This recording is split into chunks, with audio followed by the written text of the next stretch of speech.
আলাইকুম। দেশ বিদেশ টিভি থেকে হুসেন বলছি। আমার চ্যানেলে সবাইকে স্বাগত।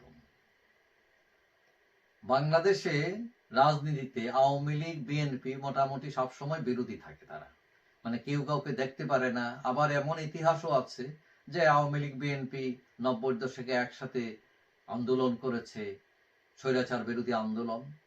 তো এখন আওয়ামী লীগ হয়ে গেছে গণদুশমন, মানে সব পার্টি এখন তারা পছন্দ করতেছে না আওয়ামী লীগকে। কিন্তু দুঃখজনক হলো সত্যি, এই আওয়ামী লীগের লোকরাই কিন্তু ভোট দেবে বিএনপিকে। এখন সেটা কিভাবে? এখন নির্বাচন নিয়ে শুরু হয়েছে বিভিন্ন ধরনের কোলাহল, ষড়যন্ত্র, বিতর্ক। কেউ বলছেন স্থানীয় নির্বাচন আগে, কেউ জাতীয় নির্বাচন আগে, আরেক পার্টি আসছে তারা বলতেছে গণপরিষদ আগে। এখন ডিসেম্বরে হয় নির্বাচন নাকি মার্চ 2026 নাকি জুন, এগুলো নিয়ে বিভিন্ন বিতর্ক আছে এবং সরকারের নিরপেক্ষতা নিয়ে প্রশ্ন উঠেছে। এখন আওয়ামী লীগ নিষিদ্ধ না, নিবন্ধন বাতিল না, তারপরে আবার আওয়ামী লীগ ইলেকশন করতে পারবে না, এইটা কোন ধরনের দাবি? এখন জাতিসংঘ, ইউরোপিয়ান ইউনিয়ন সকলেই চায় যে সকল দলের অংশগ্রহণ হোক। বিএনপি, জামাত তারা অনেকটা টেকনিক্যাল পজিশন নিয়েছে। তারা বলছে জনগণ সিদ্ধান্ত নেবে, মানে নিজের উপর নিতে চাচ্ছে না, আবার নাও করছে না।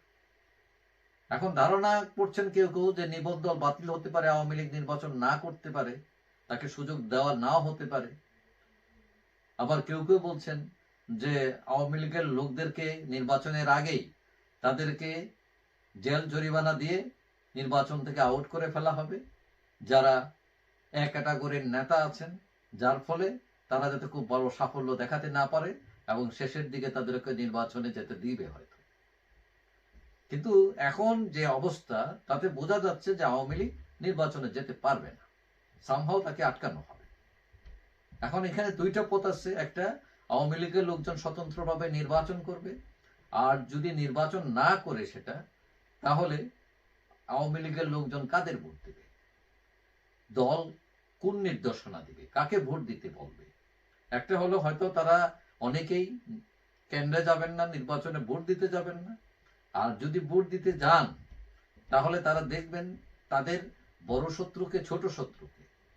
এখন আওয়ামী লীগের বড় শত্রু হচ্ছে জামাত ইসলাম, আর 2 নম্বর বড় শত্রু হচ্ছে নাগরিক পার্টি, আর 3 নম্বর হচ্ছে বিএনপি। এক্ষেত্রে আওয়ামী লীগ স্বতঃস্ফূর্তভাবেই আগামীতে বিএনপিকে ভোট দেবে যদি তারা নির্বাচন করতে না পারে, অথবা গোপন আতাত হতে পারে দুই দলের মধ্যে। এখন সামাজিকভাবেও বিএনপি আওয়ামী লীগ কাছাকাছি, দেখা যায় এক ঘরের মধ্যে এক ভাই আওয়ামী লীগ এক ভাই বিএনপি, এটা বাংলাদেশের সংস্কৃতিতে ঢুকে গেছে। এখন আওয়ামী লীগ বিএনপিকে ভোট দিলে বিএনপি রেকর্ড সংখ্যক আসন নিয়ে আগামী পার্লামেন্টে 240 থেকে 50টি আসন জিতবে এবং ক্ষমতায় বসবে। এক্ষেত্রে বিএনপি আওয়ামী লীগকে রাজনীতি করতে তারা ছাড় দিতে পারে, দিবে, তবে শেখ পরিবার ছাড়া হয়তো।